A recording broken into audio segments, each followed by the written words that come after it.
আমার প্রিয় ভাইরা, আজকে ফেসবুক আবিষ্কার হওয়ার পরে কোরআন তেলাওয়াত হাফেজরাও ছেড়ে দিয়েছে, কোরআনের সাথে যোগাযোগ কমে গেছে। এই কোরআনকে আমাদের আঁকড়ে ধরতে হবে, কোরআন তেলাওয়াত বাড়িয়ে দিতে হবে। সবাই রাজি আছি? হাফেজে কোরআনদের জন্য নিসাব হলো 1 মঞ্জিল প্রতিদিন, সূরা ফাতিহা থেকে সূরা মায়েদা পর্যন্ত, মায়েদা থেকে ইউনুস পর্যন্ত, ইউনুস থেকে বনি ইসরাইল, বনি ইসরাইল থেকে শুআরা, শুআরা থেকে ওয়াসফাত, ওয়াসফাত থেকে কফ, কফ থেকে নাস। 1 মঞ্জিল হাফেজে কোরআনদের জন্য। আর সাধারণ মুসলমানদের জন্য ডেইলি 3 পারা, 10 দিনে 1 খতম। সেটাও নসিবে না হলে 15 দিনে 1 খতম, ডেইলি 2 পারা। সেটাও যদি না হয় তাহলে 1 পারা কমাস কম কোরআন পড়তেই হবে। হাজারো কাজ থেকে কোরআন তেলাওয়াত করতে হবে, কোরআন ছেড়ে দেওয়া যাবে না। কোরআনে আল্লাহ পাক যা বলেছেন সেই অনুযায়ী আপনার আমার জীবনের সমস্ত দিক ও বিভাগকে গঠন করতে হবে। ব্যক্তি জীবনে আপনার আমার কোনো কাজ যেন কোরআনের নির্দেশনার বাইরে না হয়। ব্যক্তি জীবনে কোরআন অনুযায়ী আপনাকে আমাকে চলতে হবে, পরিবারকে কোরআন অনুযায়ী চালাইতে হবে, এই সামাজিক জীবনকে, সমাজকে কোরআন অনুযায়ী চালাতে হবে, এই রাষ্ট্রকে কোরআন অনুযায়ী চালাতে হবে, গোটা বিশ্বকে কোরআন অনুযায়ী চালাবার জন্য পথ নির্দেশনা দিতে হবে। এখন মুসলমানদের সামনে অত্যন্ত গুরুত্বের সাথে এই বিষয়টি এসেছে। ব্যক্তি জীবনে কোরআন হারাম করেছে এমন কোন জিনিসের দিকে ফিরেও তাকাবো না আমি।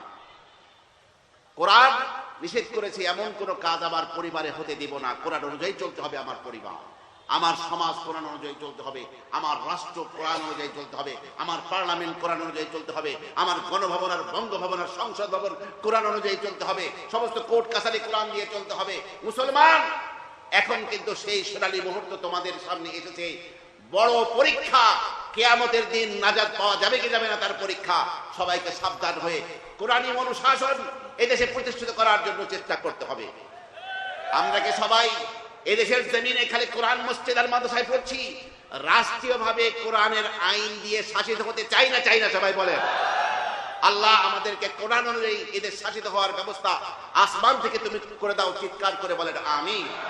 نستعينه ونستغفره ونؤمن به ونتوكل عليه ونعوذ بالله من شرور أنفسنا ومن سيئات أعمالنا من يهده الله فلا مضل له ومن يضلل فلا هادي له ونشهد أن لا إله إلا الله وحده لا شريك له ونشهد أن سيدنا وسندنا وحبيبنا ومولانا محمدا عبده ورسوله أما بعد أعوذ بالله من الشيطان الرجيم بسم الله الرحمن الرحيم ثم أورثنا الكتاب الذين اصطفينا من عبادنا فمنهم ظالم لنفسه ومنهم مقتصد ومنهم سابق بالخيرات بإذن الله ذلك هو الفضل الكبير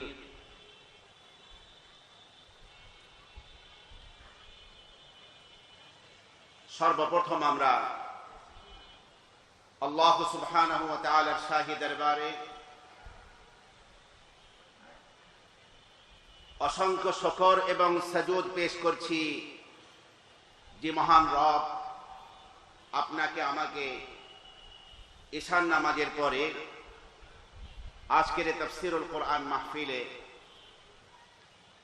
অংশগ্রহণ করার তৌফিক এনায়েত করেছেন। এই জন্য অন্তরের অন্তঃস্থল থেকে কালিমাতুশ শুকর আদায় করে আমরা সকলেই পড়ছি আলহামদুলিল্লাহ। অসংখ্য দরুদ এবং সালামের হাদিয়া পেশ করছি আপনার আমার প্রিয় নবী, বিশ্ব নবী, বিশ্ব মানবতার মহানবী সরকারে কায়নাত জনাবে মুহাম্মদুর রাসূলুল্লাহ সাল্লাল্লাহু আলাইহি ওয়াসাল্লামের পবিত্র রূহের উপরে।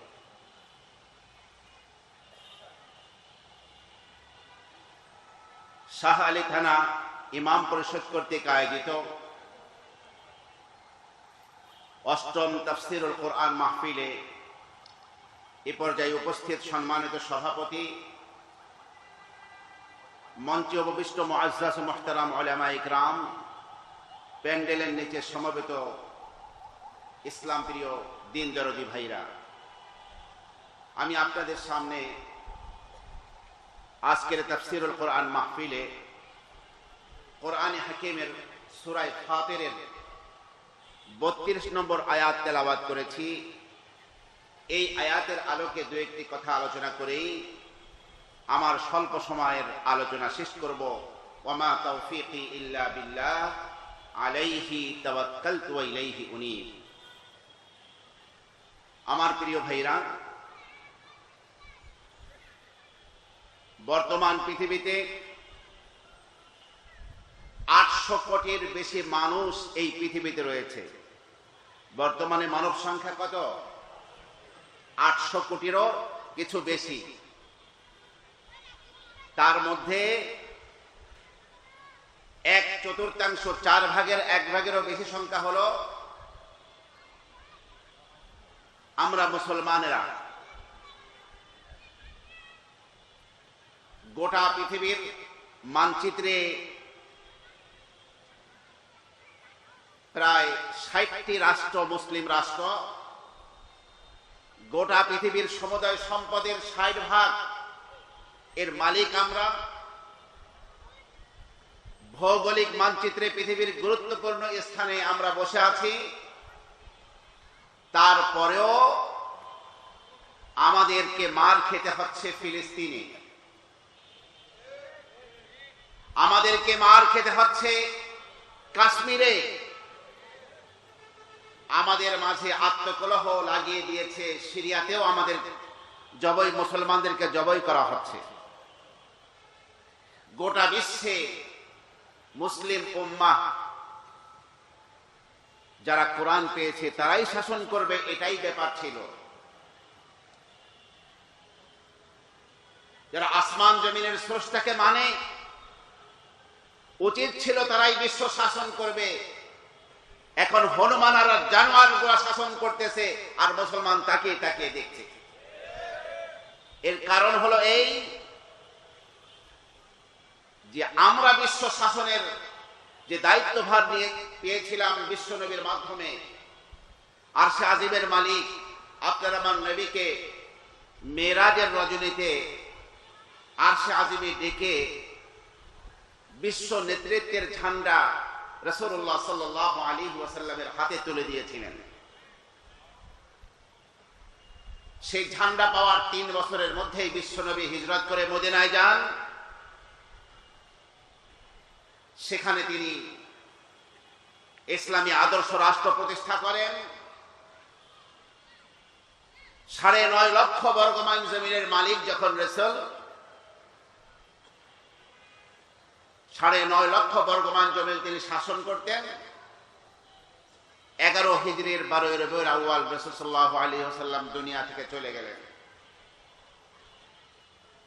এবার ঝান্ডা ধারণ করলেন আবু বকর সিদ্দিক রাদিয়াল্লাহু আনহু, খলিফায়ে রাসূল। তিনি শাসন করলেন মুসলিম জাহান 2 বছর। কয় বছর? 2 বছর। আবু বকর সিদ্দিকের ওয়াফাতের পরে ইসলামের ঝান্ডা ধারণ করলেন ওমর ইবনুল খাত্তাব রাদিয়াল্লাহু আনহু। তিনি শাসন করলেন 10 বছর। ওমর ইবনুল খাত্তাবের শাহাদাতের পরে সেই ঝান্ডাকে ধারণ করলেন ওসমান ইবনে আফফান। তিনি শাসন করলেন 12 বছর। ওসমান ইবনে আফফানের পরে এই ঝান্ডা ধারণ করলেন আলী ইবনে আবি তালেব। তিনি শাসন করলেন 6 বছর। খোলাফায়ে রাশেদ আমর 30 বছর। এরপরে উমাইয়ারা শাসন ক্ষমতায় আসলো। উমাইয়া খলিফাগণ শাসন করলেন প্রায় 1 শতাব্দী, 100 বছর। তাদের রাজধানী ছিল দামেস্ক। সিরিয়ার রাজধানী যে দামেস্ক, সেটাই ছিল উমাইয়াদের রাজধানী। এরপরে উত্থান হলো আব্বাসীদের। আব্বাসী খলিফাগণ প্রায় 500 বছর শাসন করলেন। আপনার তাদের রাজধানী ছিল বাগদাদ। এরপরে 2 বছর মামলুকদের শাসন আসলো। পরে তুরস্কের ওসমান ইবনে উর্তুগরুলের শাসন, ওসমানিয়া খেলাফতের শাসন আসলো, তারাও শাসন করলো 5 বছর। গত শতাব্দীর 1924 সালে সেই খেলাফতের ধারাবাহিকতা পতন ঘটেছে সেই তুরস্কে। আজ পর্যন্ত মুসলিম উম্মাহ ঐক্যবদ্ধ হতে পারে নাই। মুসলমানদের রক্ত নিয়ে কাফের বেঈমানেরা হোলি খেলা খেলতেছে গোটা বিশ্বে। এর মূল কারণ হলো আমাদের কাছে বিশ্ব শাসনের যে কিতাব মহাগ্রন্থ আল কোরআন আছে, সেই কোরআনকে আমরা মুসলিম উম্মাহ ছেড়ে দিয়েছি। জামিয়া আল আজহার, আজহার বিশ্ববিদ্যালয় পৃথিবীর সবচেয়ে বড় ইসলামী ইউনিভার্সিটি, মিশরে অবস্থিত। মিশর মানে আজহার, আজহার মানে মিশর, এটাই ছিল। সেই আজহারের রাষ্ট্র মিশরও ফ্রান্সের রেখে যাওয়া 50 আইন দিয়ে শাসিত হচ্ছে, অথচ তারা সবাই পৃথিবীর শ্রেষ্ঠ বড় বড় আলেম। ভারত উপমহাদেশ থেকে ইংরেজ চলে গিয়েছে 1947 সালে। এখনো আমরা মুসলমানরা আমরা শাসিত হচ্ছি সেই ইংরেজদের সেই রেখে যাওয়া আইন দিয়ে। আমাদের হাতে কি কোরআন নাই? তাহলে কাফেরদের আইন দিয়ে শাসিত হব কেন আমরা? আপনার আমার রব যে কোরআন নাযিল করেছেন, তিনি বলছেন ওয়ামান লাম ইয়াহকুম বিমা আনজালাল্লাহু ফাউলাইকা হুমুল কাফিরুন। আল্লাহর নাযিল করা কোরআনের বিধান অনুযায়ী যারা শাসনদণ্ড প্রতিষ্ঠা করে না, তারা কাফের। পরবর্তী আয়াতে বলেন জালিম এবং ফাসিক।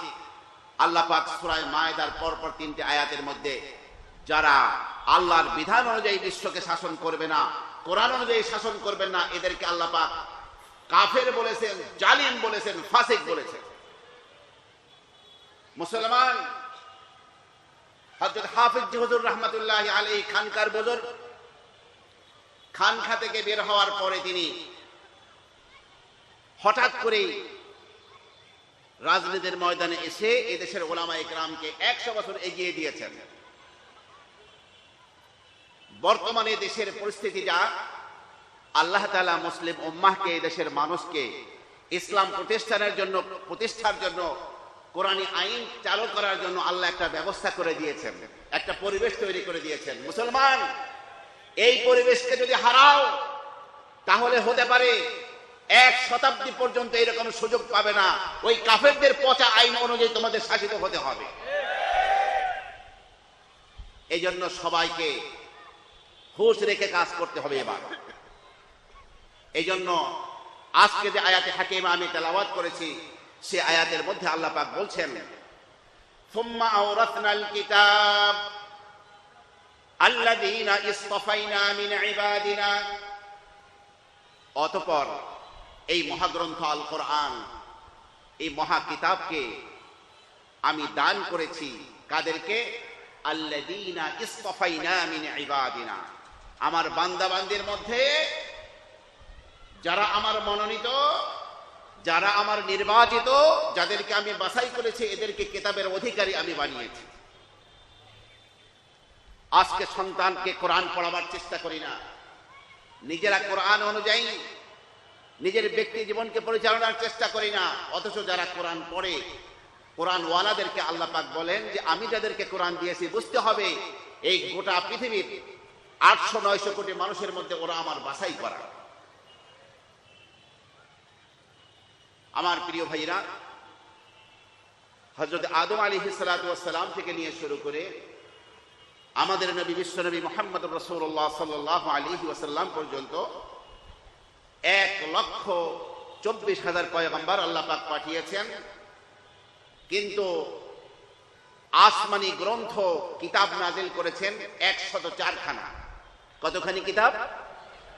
104 খানা কিতাব।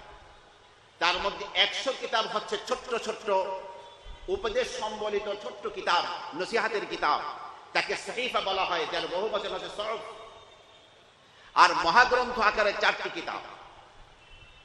যা সহিফা আকারে যে আপনার 100 সহিফা, তার মধ্যে আদম আলাইহিস সালাতু ওয়াস সালামের সরাসরি পুত্র, সরাসরি ছেলে হযরত শীস আলাইহিস সালাতু ওয়াস সালামকে আল্লাহ তাআলা 50টি সহিফা দান করেছিলেন। হযরত শীসের উপরে নাজিল হয়েছে কয়টি সহিফা? 50টি সহিফা। শীস আলাইহিস সালাতু ওয়াস সালামের পরে নূহ আলাইহিস সালাতু ওয়াস সালামের আগে একজন নবী এসেছিলেন। তাওরাতে যেই নবীর নাম এসেছে আখনুখ আলাইহিস সালাম, কোরআন বলেছে যেই নবীর নাম ইদ্রিস আলাইহিস সালাম। ইদ্রিস নবীর উপরে নাজিল হয়েছিল 30টি সহিফা। তাহলে শীস নবীকে 50টি আর ইদ্রিস নবীকে 30টি, কয়টা হলো? সবাইকে কথা বুঝতেছেন? একটু কথা বলবেন, কয়টা হলো? 80টি। হযরত ইব্রাহিম আলাইহিস সালাতু ওয়াস সালামের উপরে 10টি সহিফা নাজিল হয়েছিল, কয়টা হলো? 90। হযরত মূসা কালিমকে আলাইহিস সালাতু ওয়াস সালামকে তাওরাত দেওয়ার আগে 10টি সহিফা নাজিল হয়েছিল তার উপরে, মোট কয়টা হলো? 100টি। এই 100টি সহিফার মধ্যে আল্লাহ সুবহানাহু ওয়া তাআলা যা কিছু বলেছেন, উম্মতে মুহাম্মাদের সৌভাগ্য হলো এই যে কোরআনে কারীমের ছোট্ট ছোট্ট সূরা, কিসারুস সুওয়ার ওয়াদ দুহা থেকে নাস পর্যন্ত 22টি সূরার মধ্যে গোটা 100 সহিফার সার বক্তব্যগুলো আল্লাহ পাক বর্ণনা করেছেন, তুলে ধরেছেন। অতএব আমাদের মাদ্রাসায় যে বাচ্চাগুলো পড়তে যায়, ওরা মক্তবে আমপারা পড়তেছে, ওয়াদ-দুহা থেকে নাস পর্যন্ত মুখস্থ করেছে। আপনার আমার কাছে ওই বাচ্চাটির মূল্য কম হতে পারে, কিন্তু সে কোরআনে কারীমের শুধু 22টি সূরাই সে বুকে ধারণ করেনি, আসমান থেকে নাজিল হওয়া 100 সহিফার সমস্ত বরকতগুলোও সে বুকে ধারণ করেছে। মহাগ্রন্থ তাওরাত ইব্রানি ভাষায় আল্লাহর কালিম মূসা আলাইহিস সালাতু ওয়াস সালামের উপরে কাষ্ঠ ফলকে স্বর্ণের অক্ষর দিয়ে একসাথে আল্লাহ পাক নাজিল করেছিলেন। আমাদের পরম সৌভাগ্য হলো এই যে কোরআন কারীমের 114টি সূরার মধ্যে মাত্র একটা সূরা, সূরাতু বনী ইসরাঈল, যার আরেক নাম হলো সূরাতুল ইসরা। সুবহানাল্লাযী আসরা বিআবদিহি 15 পারার প্রথম সূরা। এই সূরার মধ্যে আল্লাহ পাক গোটা তাওরাতের সার নির্যাস বক্তব্যগুলো আল্লাহ পাক তুলে ধরেছেন। অতএব যে বাচ্চাটি আজকে হাফেজে কোরআন হতে গিয়ে সূরা বনী ইসরাঈল মুখস্থ করলো, সে কোরআনের একটা সূরাই কেবল মুখস্থ করলো না, সে আসমান থেকে নাজিল হওয়া মহাগ্রন্থ তাওরাতের বরকতগুলোও সে ধারণ করলো বুকের মধ্যে। ঈসা আলাইহিস সালাতু ওয়াস সালামের পূর্বে হযরত দাউদ আলাইহিস সালাতু ওয়াস সালামের উপরে আল্লাহ পাক জবুর নাজিল করেছিলেন ইউনানি ভাষায়, গ্রিক ভাষায়। একসাথে নাজিল হওয়া এই জবুরের মধ্যে আল্লাহ পাক যা বলেছেন, কোরআন কারীমের 7টি হামিম সূরা আছে, 24 পারায় শুরু হয়ে 26 পারায় শেষ।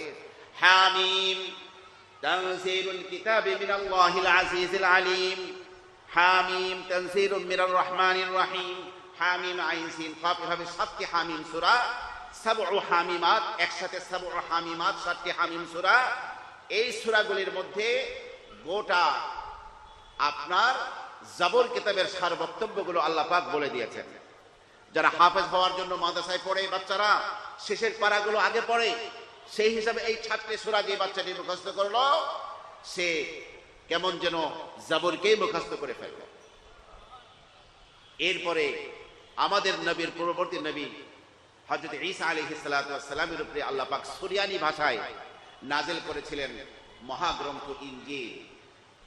আল্লাহ পাক সেই ইনজিলের বিকল্প একটি সূরা কোরআন কারীমে দান করেছেন, যে সূরার নাম হলো সূরাতুল মাইদা। নাম কি? 6ষ্ঠ পারায় শুরু হয়ে 7ম পারায় শেষ। ইয়া আইয়ুহাল্লাযীনা আমানু আউফু বিল উকুদ। তো এই আমার পিএইচডি থিসিস হিসেবে আমার এক উস্তাদ বলেছিলেন যে তুমি এটাকে দাও মাআলিমুত তাশরী'আ মিন খিলালি সূরাতুল মাইদা। এই সূরাতুল মাইদাটা আপনার ইনজিল কিতাবের বিকল্প। অতএব যে বাচ্চাকে কোরআন মুখস্থ করতে গিয়ে আজকে ইনজিলকে এই সূরায়ে মায়দা মুখস্থ করলো, সেজন্য মহাগ্রন্থ ইনজিলকে মুখস্থ করে ফেললো। বাকিটা হলো কোরআনে কারীমের শ্রেষ্ঠত্ব। এই জন্য সকলে একটু বলুন, কোরআনে কারীম সর্বশ্রেষ্ঠ কিতাব। সবাই একটু বলেন। এটা কেন বলাচ্ছে জানেন? ইদা তাকাররারা, যে জিনিসটি মুখে বারবার বলে সেটাই দিলের মধ্যে জমে যায়। কোরআনে কারীম কি? আরেকটু জোরে বলেন, কোরআনে কারীম কি? কিভাবে সর্বশ্রেষ্ঠ হলো বুঝেছেন? সমস্ত আসমানি কিতাবের সমস্ত বক্তব্যগুলো কোরআনে কারীমে রয়েছে। নাযিল হয়েছে কোরআন সর্বশ্রেষ্ঠ ফেরেশতার মাধ্যমে। সর্বশ্রেষ্ঠ ফেরেশতার নাম কি? জিবরিল আলাইহিস সালাম। আল্লাহ বলছেন নাযালা বিহির রূহুল আমিন। রূহুল আমিন ফেরেশতা জিবরিল ফেরেশতা এই কোরআনকে নিয়ে অবতীর্ণ হয়েছে। কিভাবে কোরআন সর্বশ্রেষ্ঠ হলো বোঝেন? কোরআন সর্বশ্রেষ্ঠ কিতাব, নাযিল হয়েছে সর্বশ্রেষ্ঠ ফেরেশতার মাধ্যমে, নাযিল হয়েছে সর্বশ্রেষ্ঠ নবীর উপরে, আলা কলবিকা লিতাকুনা মিনাল মুনদিরিন। কোরআন কার উপরে নাযিল হয়েছে? সর্বশ্রেষ্ঠ নবী, আপনার আমার প্রিয় নবী বিশ্ব নবী মুহাম্মদুর রাসূলুল্লাহ সাল্লাল্লাহু আলাইহি ওয়াসাল্লামের উপরে নাযিল হয়েছে কোরআন সর্বশ্রেষ্ঠ উম্মতের জন্য। সর্বশ্রেষ্ঠ উম্মত কারা? কুনতুম খায়রা উম্মাতিন উখরিজাত লিন-নাস। আল্লাহ বলছেন তোমরা হলে সর্বশ্রেষ্ঠ উম্মত, মানুষের কল্যাণের জন্য তোমাদেরকে সৃষ্টি করা হয়েছে। তাহলে এগুলা গুনে রাখবেন। কোরআন সর্বশ্রেষ্ঠ কিতাব, নাযিল হয়েছে সর্বশ্রেষ্ঠ ফেরেশতার মাধ্যমে, নাযিল হয়েছে সর্বশ্রেষ্ঠ নবীর উপরে, নাযিল হয়েছে সর্বশ্রেষ্ঠ উম্মতের জন্য, নাযিল হয়েছে সর্বশ্রেষ্ঠ রাতে। সর্বশ্রেষ্ঠ রাত কোনটা? ইন্না আনজালনাহু ফি লাইলাতিল কদর। কোরআন নাযিল হয়েছে কবে?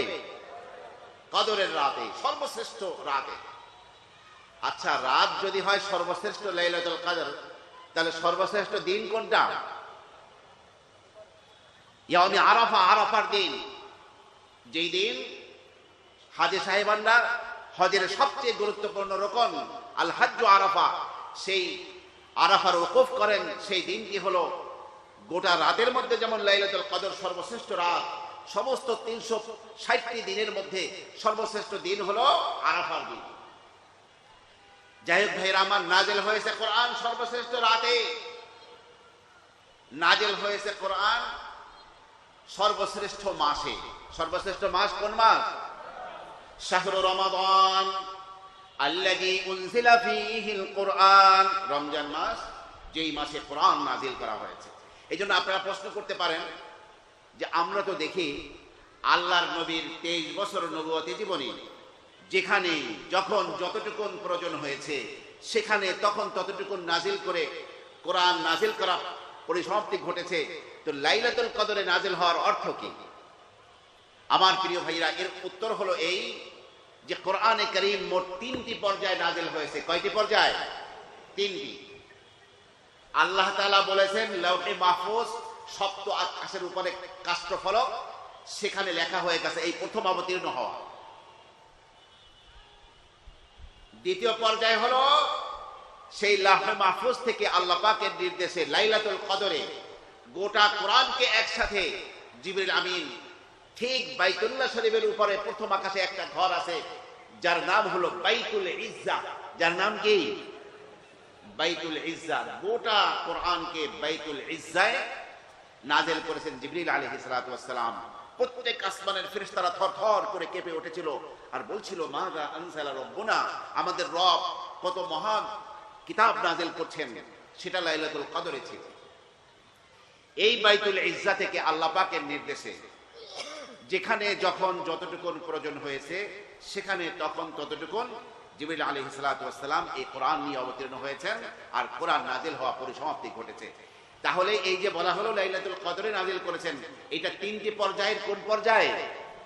দ্বিতীয় পর্যায়ে, যেটা লৌহে মাহফুজ থেকে বাইতুল ইজ্জায় নাযিল করা হয়েছে। নাযিল হয়েছে কোরআন সর্বশ্রেষ্ঠ ভূখণ্ডে। পৃথিবীর সর্বশ্রেষ্ঠ ভূখণ্ড হলো মক্কা মুকাররমা, তারপরে মদিনা মুনাওয়ারা। নাযিল হয়েছে কোরআন সর্বশ্রেষ্ঠ পাহাড়ের সর্বশ্রেষ্ঠ পাহাড়ের নাম হলো জাবালে নূর। জাবালে তুরে তাওরাত নাজিল হয়েছে, আর জাবালে নূরে কি নাজিল হয়েছে? কোরআন নাজিল হয়েছে। পৃথিবীর সর্বশ্রেষ্ঠ পাহাড় হলো জাবালে নূর। নাজিল হয়েছে কোরআন সর্বশ্রেষ্ঠ গুহায়। সর্বশ্রেষ্ঠ গুহার নাম কি? গারে হিরা। পৃথিবীর যত গুহা আছে তার মধ্যে সর্বশ্রেষ্ঠ হলো গারে হিরা। নাজিল হয়েছে কোরআন সর্বশ্রেষ্ঠ ভাষায়, বিলিসানিন আরাবিয়্যিম মুবিন, সুস্পষ্ট আরবি ভাষায় কোরআন নাজিল হয়েছে, আর এই আরবি ভাষা হলো সর্বশ্রেষ্ঠ ভাষা। তাহলে কোরআনে কারীমের মধ্যে আপনার কতগুলো সর্বশ্রেষ্ঠ জমা হয়েছে লক্ষ্য করেছেন? আবার একটু দেখেন তো, আমার সময় খুবই স্বল্প। কোরআনে কারীম সর্বশ্রেষ্ঠ কিতাব, একটু বলেন না সবাই, কোরআনে কারীম কি? নাজিল হয়েছে সর্বশ্রেষ্ঠ ফেরেশতার মাধ্যমে, একটু বলেন। নাজিল হয়েছে সর্বশ্রেষ্ঠ ফেরেশতার মাধ্যমে, নাজিল হয়েছে সর্বশ্রেষ্ঠ নবীর উপরে, নাজিল হয়েছে সর্বশ্রেষ্ঠ উম্মতের জন্য, নাজিল হয়েছে সর্বশ্রেষ্ঠ রাতে, নাজিল হয়েছে সর্বশ্রেষ্ঠ মাসে, নাজিল হয়েছে সর্বশ্রেষ্ঠ দেশে বা সর্বশ্রেষ্ঠ ভূখণ্ডে, নাজিল হয়েছে সর্বশ্রেষ্ঠ আপনার পাহাড়ে, নাজিল হয়েছে সর্বশ্রেষ্ঠ গুহায়, নাজিল হয়েছে সর্বশ্রেষ্ঠ ভাষায়। অতএব কোরআনকে যে গ্রহণ করবে আল্লাহ তাকে সর্বশ্রেষ্ঠ বানিয়ে দিবেন। এই জন্যই আল্লাহর নবী বলেছেন, খায়রুকুম খায়রুকুম মান তাআল্লামাল কুরআনা ওয়া আল্লামাহু। আমাদের মিরপুর মাজার মসজিদের আমার অত্যন্ত প্রিয় একজন ইঞ্জিনিয়ার ছিলেন। উনি একদিন আমার রুমে বসে বলছে, হুজুর, এই সকালে ঘুম থেকে উঠা দুনিয়ার যা কিছু দেখেন সব আমরা ইঞ্জিনিয়াররা বানাইছি।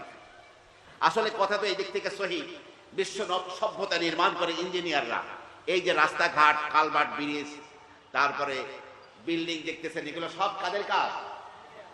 ইঞ্জিনিয়ার সাহেবদের দাবি ছিল, এর মাধ্যমে বোঝাতে চেয়েছেন যে উনি সর্বশ্রেষ্ঠ। পাশে বসা এক ডাক্তার ছিল, বসে, ইঞ্জিনিয়ার সাহেব আমাকে চিনছেন? বলছে না। বলছে 3 দিন আগে আপনার পেট ব্যথা উঠছিল, এক ডাক্তার গিয়ে ঔষধ দিয়ে দেওয়ার পরে আপনি সুস্থ হয়েছিলেন, সেই ডাক্তারের কথা মনে আছে? আমি হইলাম সেই ডাক্তার।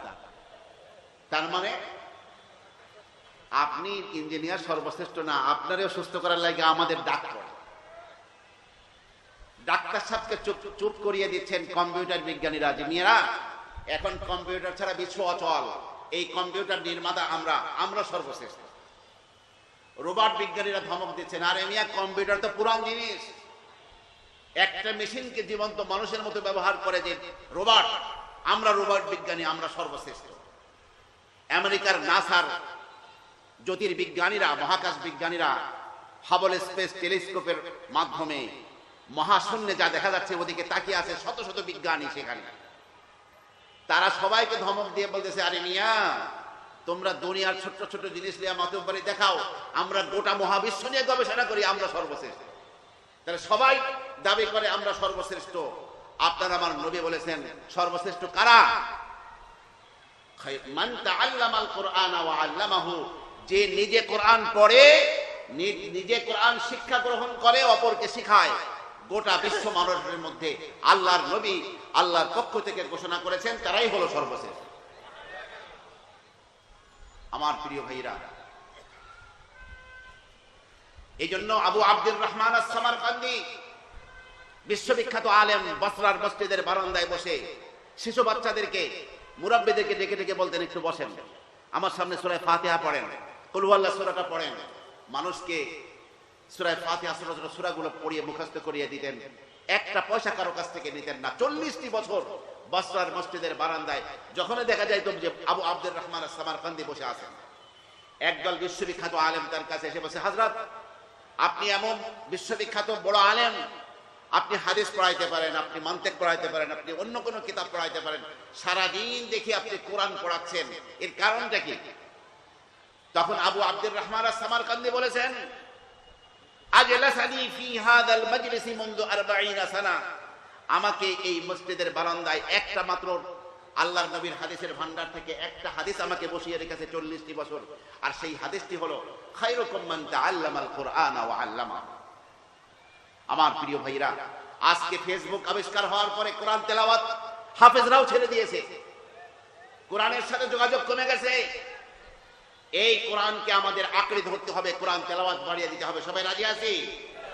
হাফেজে কোরআনদের জন্য নিসাব হলো 1 মঞ্জিল প্রতিদিন, সূরা ফাতিহা থেকে সূরা মায়েদা পর্যন্ত, মায়েদা থেকে ইউনুস পর্যন্ত, ইউনুস থেকে বনি ইসরাইল, বনি ইসরাইল থেকে শুআরা, শুআরা থেকে ওয়াসসাফাত, ওয়াসসাফাত থেকে কফ, কফ থেকে নাস। 1 মঞ্জিল হাফেজে কোরআনদের জন্য। আর সাধারণ মুসলমানদের জন্য ডেইলি 3 পারা, 10 দিনে 1 খতম। সেটাও নসিবে না হলে 15 দিনে 1 খতম, ডেইলি 2 পারা। সেটাও যদি না হয় তাহলে 1 পারা কমাস কম কোরআন পড়তেই হবে। হাজারো কাছ থেকে কোরআন তেলাওয়াত করতে হবে, কোরআন ছেড়ে দেওয়া যাবে না। কোরআনে আল্লাহ পাক যা বলেছেন সেই অনুযায়ী আপনার আমার জীবনের সমস্ত দিক ও বিভাগকে গঠন করতে হবে। ব্যক্তি জীবনে আপনার আমার কোনো কাজ যেন কোরআনের নির্দেশনার বাইরে না হয়। ব্যক্তি জীবনে কোরআন অনুযায়ী আপনাকে আমাকে চলতে হবে, পরিবারকে কোরআন অনুযায়ী চালাইতে হবে, এই সামাজিক জীবনকে সমাজকে কোরআন অনুযায়ী চালাতে হবে, এই রাষ্ট্রকে কোরআন অনুযায়ী চালাতে হবে, গোটা বিশ্বকে কোরআন অনুযায়ী চালাবার জন্য পথ নির্দেশনা দিতে হবে। এখন মুসলমানদের সামনে অত্যন্ত গুরুত্বের সাথে এই বিষয়টি এসেছে। ব্যক্তি জীবনে কোরআন হারাম করেছে এমন কোন জিনিসের দিকে ফিরেও তাকাবো না আমি। কোরআন নিষেধ করেছে এমন কোন কাজ আমার পরিবারে হতে দিব না। কোরআন অনুযায়ী চলতে হবে আমার পরিবার, আমার সমাজ কোরআন অনুযায়ী চলতে হবে, আমার রাষ্ট্র কোরআন অনুযায়ী চলতে হবে, আমার পার্লামেন্ট কোরআন অনুযায়ী চলতে হবে, আমার গণভবন আর বঙ্গভবন আর সংসদ ভবন কোরআন অনুযায়ী চলতে হবে, সমস্ত কোর্ট কাছারি কোরআন দিয়ে চলতে হবে। মুসলমান, এখন কিন্তু সেই সোনালী মুহূর্ত তোমাদের সামনে এসেছে। বড় পরীক্ষা, কিয়ামতের দিন নাজাত পাওয়া যাবে কি যাবে না তার পরীক্ষা। সবাইকে সাবধান হয়ে কোরআনী অনুশাসন এদেশে প্রতিষ্ঠিত করার জন্য চেষ্টা করতে হবে। আমরা কি সবাই এদেশের জমিনে খালি কোরআন মসজিদ আর মাদ্রাসায় পড়ছি? রাষ্ট্রীয়ভাবে কোরআনের আইন দিয়ে শাসিত হতে চাই না? চাই না? সবাই বলেন। আল্লাহ আমাদেরকে কোরআন অনুযায়ী এদের শাসিত হওয়ার ব্যবস্থা আসমান থেকে তুমি করে দাও। চিৎকার করে বলেন আমিন। ওয়া আখিরু দাওয়ানা আলহামদুলিল্লাহি রাব্বিল আলামিন।